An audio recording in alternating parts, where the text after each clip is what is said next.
우타자가 꼭 필요합니다. 기아 타이거즈 이범호 감독은 지난달 31일 수원에서 열린 KT 위즈전을 앞두고 현 시점에서 야수진의 가장 큰 아쉬운 부분을 묻자 위와 같이 답했다. 그는 우타자 대타 자원이 필요한데 특히 외야 쪽에 우타자가 전혀 없다. 아무래도 좌완 투수가 나올 때 라고 설명했다. 기아에서 노일 오른손 대타는 베테랑 외야수 이창진이다.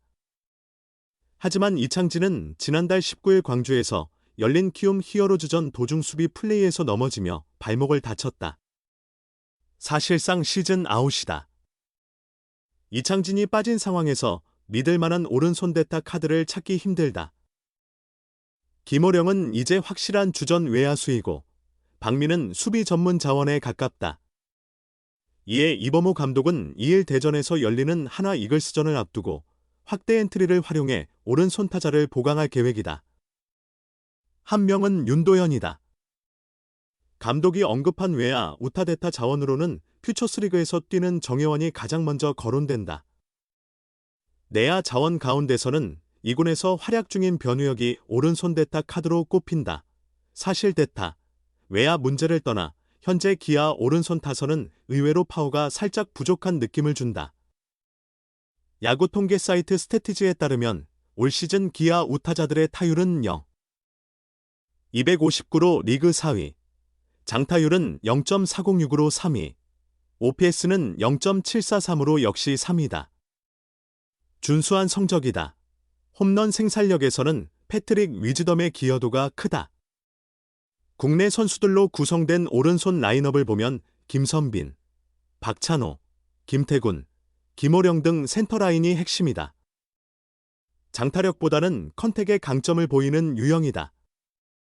물론 김태군과 김호령이 올해 꽤 괜찮은 장타를 기록하고 있지만 두 선수를 클러치 히터라 보긴 어렵다.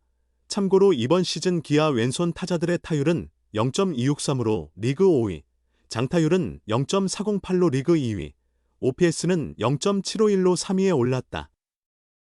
최영우, 오선우, 김석환, 후반기 활약을 되찾은 나성범 등의 영향이 컸다. 확실히 올 시즌 기아는 오른손 타자보다 왼손 타자가 장타력과 클러치 능력에서 두드러진다. 부질없는 상상이지만 기아는 김도영이 없으면 섭섭할 수밖에 없다. 김도영만 있으면 기아는 단숨에 리그 최정 상급 무게감을 가진 우타진을 갖추게 된다. 위즈덤은 장타력은 좋지만 타율과 득점권 해결 능력에서 다소 아쉬움이 있다. 김도영은 올해 부진한 기아를 상징하는 선수로 자리 잡았다. 기아 관계자와 팬들에게는 마음 아픈 이름이다. 만약 김도영이 정상 가동됐다면 이범호 감독이 굳이 오른손 대타 한 명을 아쉬워할 필요도 없었을 것이다. 운명의 9월이다. 마운드만큼 타선의 기복 문제도 기아에게 큰 고민거리다. 지난달 30일 수원 KT전에서 문용익의 공에 전혀 대응하지 못한 것처럼 올 시즌 타선은 상대적으로 낯가림과 기복이 심하다. 김도영을 그리워해도 소용없다. 하지만 최영우, 나성범만 바라봐야 하는 현실은 여전히 가혹하다. 결국 김도영의 개막전 왼쪽 햄스트링 부상이 모든 시작이었을까? 기아 타이거즈는 2024 시즌 통합 우승을 달성한 뒤 왕조라는 단어조차 입에 올리지 않았다. 통합 우승의 자신감이 최고조에 오른 일부 젊은 선수들은 내년에도 우승을 외쳤지만 구단과 베테랑들은 정상에 오르는 것보다 지키는 것이 더 어렵다는 사실을 몸소 체험했기에 잘 알고 있었다. 기아가 해태 시절과 달리 그것을 증명하지 못한 것도 사실이다. 2009년과 2017년 통합 우승 이후 2010년엔 5위로 포스트 시즌 진출에 실패했다. 2018년에도 5위로 겨우 포스트 시즌에 올랐으나 키움 히어로즈와의 와일드카드 결정전에서 허무하게 패하며 시즌을 마감했다. 이유는 여러 가지였지만 팀이 최악의 상황에 효율적으로 대응하지 못한 건 분명한 사실이었다. 2010년에는 16연패가 치명타였다. 2018년의 경우 2017년에 활약한 베테랑 타자들의 생산성이 점차 떨어지면서 팀 전력도 약화됐다. 하지만 신진 선수들을 주요 전력으로 끌어올리지 못했다. 어찌 보면 이는 자연스러운 흐름이기도 하다.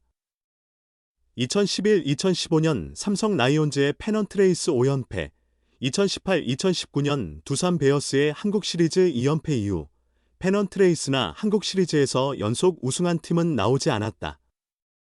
이는 최근 들어 페넌트레이스든 한국 시리즈든 1위나 우승을 하면 어느 정도 내리막을 걷게 된다는 의미이기도 하다. 기아의 문제는 2010년과 2018년을 시작으로 팀이 몇 년 더 깊은 수렁에 빠졌다는 점이다. 실제로 기아는 2009년 통합우승 이후 2017년 통합우승 전까지 2011년과 2016년에만 포스트 시즌에 진출했다. 2017년 통합우승 후에도 2018년과 2022년의 가을 야구를 경험하고 2024년에 다시 통합우승했다. 즉, 기아는 그동안 지속 가능한 강팀이 아니었다. 만약 올해 포스트 시즌 진출에 실패하면 이 평가는 다시 반복될 수밖에 없다. 최근 베테랑 포수 김태군도 올해 반드시 잘해야 하는 이유에 대해 우승 후 다음해 성적이 급락하면 진짜 강팀으로 인정받기 어렵다고 말했다. 그래서 기아의 올 시즌 준비는 예년과 달랐다. 우승 후 지키는 건 당연히 어렵고 과거 전적을 알기에 더 공격적으로 움직였다. 페이 장현식을 놓치자 조상우, 트레이드를 단행한 것이 대표적이다. 경쟁 균형 압박 때문에 더 공격적인 움직임은 제한됐지만 대신 주축 투수들을 미국 노스캐롤라이나주 샬럿 트레드 어슬레틱 베이스볼 센터로 파견하고 호주 프로야구와의 교류를 이어가는 등 차별화된 준비를 했다.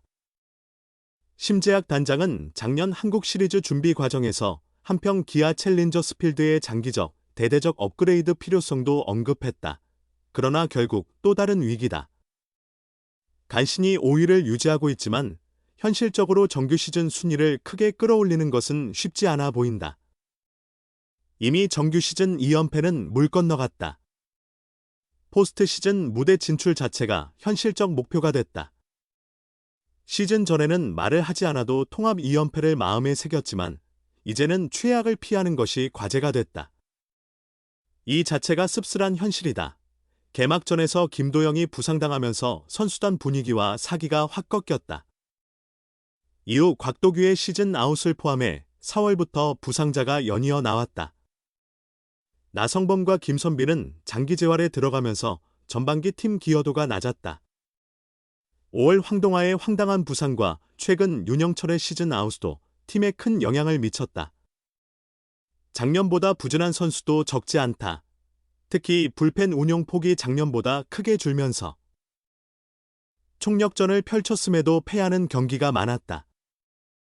타선이 원활하게 돌아가지 않으면서 정혜영, 전상현, 조상우의 체력 소모가 상당했다.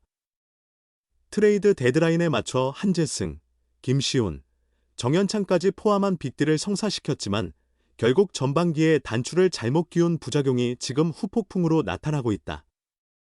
기아가 지금부터 대반전 레이스를 펼칠 가능성도 있다. 그러나 현실적으로 통합 2연패 가능성은 많이 줄어들었다. 5위를 유지하면 절반의 성공으로 평가받을 수 있다. 대신 시즌 종료 후에는 작년보다 성적이 떨어진 원인을 철저히 분석해야 한다. 그리고 현재 LG 트윈스처럼 지속 가능한 강팀을 만들기 위한 청사진을 다시 그릴 필요가 있다. 통합 2연패를 노리던 기아가 5강 경쟁에 머무르는 것 자체가 서글픈 현실이다.